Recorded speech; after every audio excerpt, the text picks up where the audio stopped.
Well, homeowners are set to take a severe hit due in what National describes as Labor's economic mismanagement.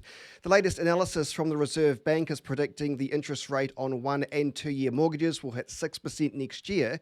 It's somehow the government's fault, according to National. And Christopher Luxon is with me now. Good morning to you. Good morning, Chris. Good to be with you. Nice to see you again. So, why is this the government's fault? Well, look, what's happening here is we've got inflation at a 31-year high. We've got it back in the economy. We haven't had it in the economy since the early 80s like this. And you've really got to get on top of inflation fast because it gets a grip in an economy and it causes a lot of suffering and pain for people.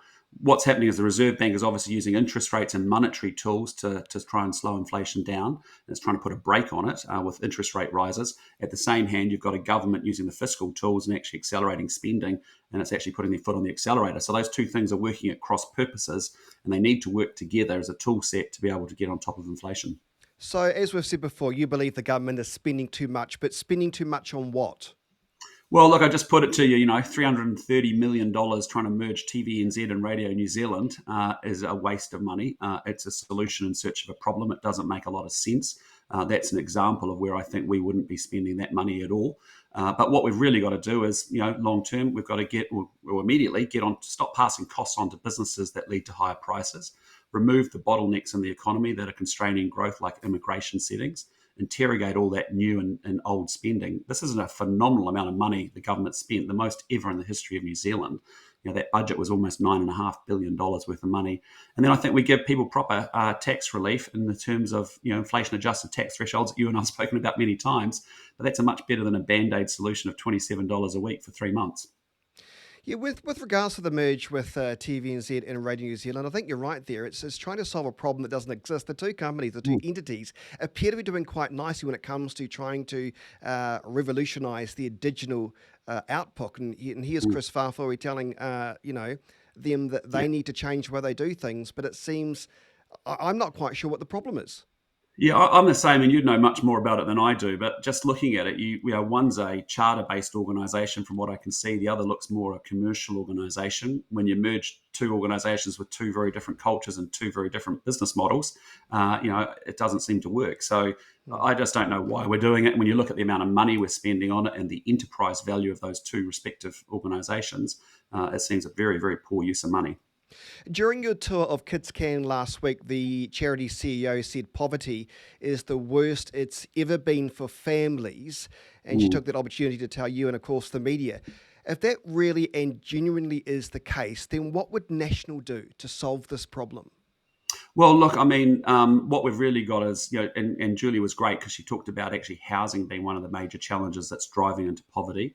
But what we've got to do is address this cost of living crisis properly and deal with inflation properly, and good economic management, a way in which we can raise incomes for everybody. A lot of that comes down to the quality of education, infrastructure, innovation, certainly the business environment and our international connections. Those are the 5 big pillars that actually drive prosperity in small advanced economies and lead to higher wages. That's something we haven't been able to do in this country for 30 years well enough. We haven't been able to get what economists call more productivity into the economy, which essentially is we sell higher value products and services in order to get higher wages and salaries. And so that's the real long-term challenge that we've got as a country to deal with. Do you accept, though, the likes of tax cuts for those who are, pretty poor? That's not going to make much of a difference, though, is it? Well, the biggest thing we can do for the poor is actually to get them into work, because we know the pathway to prosperity doesn't sitting on a welfare for the rest of your life, and a life that's slightly better than poverty and subsistence. The best way, the thing that gives most dignity, is to get one parent in those families actually into work. And the frustrating thing, Chris, has been that we've got 3.2% unemployment. I go to 2 or 3 towns across this country every week. There's job vacancies with signs up in store windows every single day on every main street, and we still have, I think, over 50,000 more people on a job seeker benefit. We've got over 30,000 more people than when they came to power on a job seeker benefit for longer than a year. So we need to get those people from welfare into work, and if we can't do it now, God forbid when we will be able to do it. Police Minister Potter Williams last week gave an assurance to Aucklanders that gang activity in the city will subside. With multiple shootings over the past few days, it's getting worse. Yeah, it's getting worse. I mean, we woke up last Wednesday in Auckland here to 7 shooting events with gangs. This government's been soft on crime. They're sending the wrong message to criminals, and I think there's three things that they should be focused on. First is getting rid of illegal guns. Illegal guns is really where the problem sits, and so having firearm prohibition orders with warrantless search powers so police can go in and secure those guns is important. I think we need a dedicated gang task force.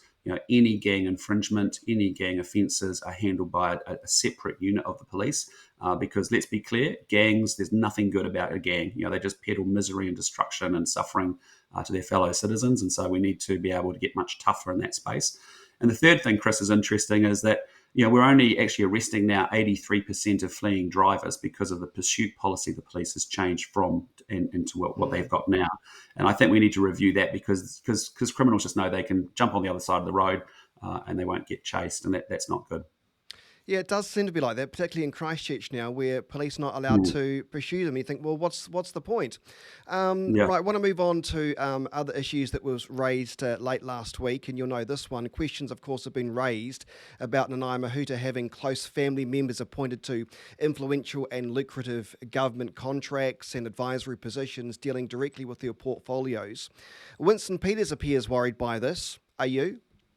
Yeah, look, they're quite serious allegations, and they're really a set of questions the minister needs to answer in the coming weeks because it's not just about a real conflict of interest; it's also about a perceived conflict of interest. And as you know, perception is a really important thing, particularly in a public servant. So, look, they are serious questions. We'll be asking those questions in Parliament over the next few weeks as well.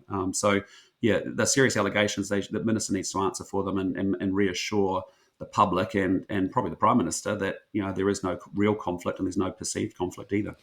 Well, even if there was a perceived conflict, the minister's obviously, I understand, put out a statement suggesting, that conflict was dealt with because she took a back step while there were appointments being made. So is this just a bit of scuttleness during the media rounds, or do you believe the minister needs to put this to bed once and for all and perhaps come out with a more concrete statement? I think there's probably a bit more definitive answers that are needed to answer some of those questions, and I think we'll be prosecuting that over the next couple of weeks in Parliament as well. Okay, the government has been criticised for letting its relationship with the Pacific Islands drift. The likes of China is trying to boost its influence in the region, the Pacific Islands, according to leaked documents. You concerned about this? I know that National Party Foreign Affairs spokesperson Jerry Brownlee said if signed, the agreement could be a relationship catastrophe for New Zealand and our closest neighbours. In your view, how so? Yeah, look, I mean, it is a real threat to peace and stability in our region, Chris, and it's something we haven't seen before. And of course, what we're really concerned about is increasing militarization and tension within the Pacific, region that we're very much a part of. And so, I think the questions you've got to ask are sort of twofold. One is, how good are our actual relationships with the Pacific Islands, and how good is our intelligence about what's actually happening there? But the second thing I thought was really interesting, Chris, was within 24 hours. Penny Wong, who's the new Foreign Affairs Minister from Australia, you had Anthony Albanese within 24 hours meeting with Joe Biden and the Prime Ministers of Japan and also India. But you also, within 24 hours, had Penny Wong doing a tour of the Pacific Islands, actually making sure she was building relationships with those islands. And I just don't know how good our relationships, what we think they are versus actually what they are. And I just think Nanaia Mahuta should be up there as well. To be honest, I think it's really serious. She should be on a plane and up there. I don't know if I was Prime Minister, I'd have Jerry Brownlee up there right now. Then again, having said all that, it's a nice thing to say, but at the end of the day, what China does and what China wants, China gets, right? Well, no, I think that's the challenge, isn't it? But if you've got that's the question why I've got to ask, what is the state of these relationships that we think we have with the Pacific Islands? If they're attracted to, and what's the motivations for why they're attracted to China over support from their Western friends and allies? And that's the thing you just can't get a feel for unless you're sort of on the ground, and what we hear versus actually the reality could be two quite different things here in terms of the relationship. So that's why I think we've got to get out and about in the world. And frankly, New Zealand hasn't been out engaging with the world. Australia managed to get a free trade agreement with India during the middle of COVID. They've had a free trade agreement with America for some time, and we haven't been engaging and maintaining our relationships, I suspect, around the world, both in a trade sense and a diplomatic sense. Then again, the Prime Minister was in the US trying to plead her case for a trade deal. That's not bad going. It's good. It's exactly what she should be doing, isn't it? I mean, we need the Prime Minister out and about, actually building the relationships back, building brand awareness for New Zealand, and off the back of it, trade expanding. And America's our third largest trading partner. It's really important that New Zealand could do a lot more business there. So the photo ops are interesting. The key thing is she's got to convert it into trade. That's what we're really there to do. National Party Leader Christopher Luxon, thanks so much for your time this morning. Great to be with you, Chris. Thanks so much.